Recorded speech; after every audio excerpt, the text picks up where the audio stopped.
एक बार बादशाह अकबर के राज दरबार में एक ज्ञानी पंडित आए। बादशाह अकबर से वो अपने कुछ प्रश्नों के उत्तर चाहते थे, लेकिन बादशाह अकबर पंडित के प्रश्नों के उत्तर देने में खुद को असक्षम महसूस कर रहे थे।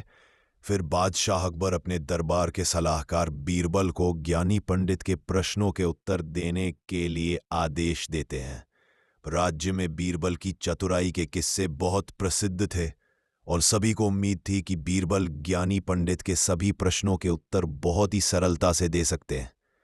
बीरबल से पंडित ने कहा, मैं तुम्हें दो विकल्प दे पाऊं, जिसमें पहला विकल्प यह है कि या तो तुम मेरे 100 आसान प्रश्नों के जवाब दो या फिर मेरे एक कठिन प्रश्न का जवाब दो।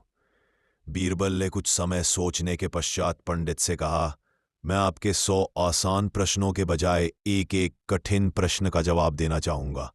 फिर ज्ञानी पंडित ने बीरबल से प्रश्न किया, बताओ पहले मुर्गी आई या अंडा? बीरबल ने तुरंत जवाब दिया कि पहले मुर्गी आई।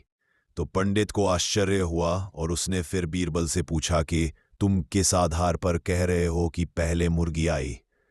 इस पर बीरबल ने हुए पंडित से कहा कि आपने यह दूसरा प्रश्न मुझसे पूछा है, जबकि आपने मुझे एक कठिन प्रश्न के उत्तर के लिए कहा था।